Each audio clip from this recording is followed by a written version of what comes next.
আগামী মাসে ৩ ম্যাচের ওয়ানডে সিরিজ খেলতে বাংলাদেশে আসবে পাকিস্তান ক্রিকেট দল।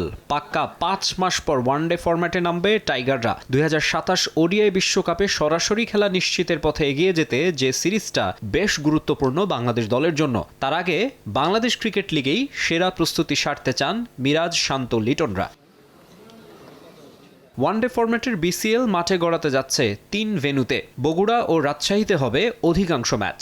৩ মার্চ ফাইনাল হবে ঢাকায়। উদ্বোধনী দিনে বগুড়ার শহীদ চান্দু স্টেডিয়ামে মুখোমুখি হবে নাজমুল হোসেন শান্তর নর্থ জোন এবং ইয়াসির আলী রাব্বির ইস্ট জোন। পাকিস্তান সিরিজের আগে এ আসর নিয়ে সিরিয়াস ন্যাশনাল টিমের ক্রিকেটাররা। প্রিপারেশনের দিক থেকে আমার মনে হয় যে ভালো একটা অপরচুনিটি। আমরা যদি এই টুর্নামেন্টে ভালোভাবে খেলতে পারি, ভালো প্রিপারেশন নিয়েই আমরা পাকিস্তান সিরিজে যেতে পারবো। পাশাপাশি লিটন দাস যেভাবে ওয়ানডে টি-20 ফরম্যাটটা খেলছে লাস্ট কিছুদিন এবং টেস্টে রেগুলার পারফরম্যান্স, আমার মনে হয় না যে ওয়ানডে ফরম্যাট নিয়ে খুব বেশি চিন্তার কোনো কারণ আছে। অপটিক্যাল ব্রাইটেনার, কালার গার্ড এবং জার্ড লক সমৃদ্ধ অ্যাডভান্স ফর্মুলায় এলো নতুন রে ডিটারজেন্ট পাউডার। শান্তর নর্থ জোন তারকায় ঠাসা। লিটন দাস, তানজিদ তামিম, তাওহিদ হৃদয়, রিশাদ হোসেন, শরীফুল ইসলাম, আকবর আলী, নাহিদ রানারা আছেন। অন্যদিকে রাব্বির ইস্ট জোনে আছেন মুমিনুল হক, পারভেজ ইমন, শামীম পাটোয়ারি, মোহাম্মদ সাইফুদ্দিন, তানজিম সাকিব, হাসান মাহমুদরা। বগুড়ার উইকেটে দারুণ এক লড়াইয়ের অপেক্ষায় দুদল। আমার মনে হয় খুব ভালো একটা ম্যাচই হবে, কম্পিটিটিভ ক্রিকেটই হবে। উইকেটটা ভালো, আমার মনে হয় স্পোর্টিং উইকেট।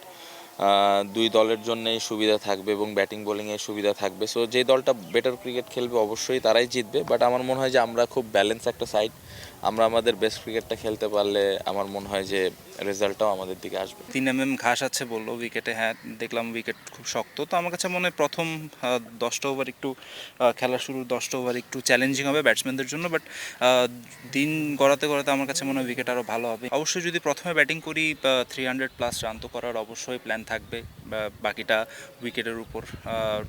অবশ্যই চেষ্টা করব যে যদি আগে বোলিং করি, উইকেট যদি ওইরকম থাকে, খুব ভালো উইকেট থাকে, 300 রানের নিচে বুক করার। এদিকে রাজশাহী বিভাগীয় স্টেডিয়ামে লড়াইয়ের জন্য প্রস্তুত আসরের অন্য দুই দল সাউথ ও সেন্ট্রাল জোন। মেহেদী হাসান মিরাজের নেতৃত্বাধীন সাউথ জোনে আছেন মোস্তাফিজুর রহমান, সৌম্য সরকার, এনামুল হক বিজয়, আফিফ হোসেন, নুরুল হাসান সোহানের মতো তারকারা। আর মাহিদুল ইসলাম অঙ্কনের সেন্ট্রাল জোনে আছেন নাইম শেখ, সাইফ হাসান, মোসাদ্দেক সৈকত, এবাদত হোসেন, রিপন মণ্ডলরা। নিজেদের স্টেডিয়ামে প্রিয় ক্রিকেটারদের লড়াই দেখতে মুখিয়ে আছেন স্থানীয় দর্শকরাও। মাকসুম আলম খান, সময় সংবাদ।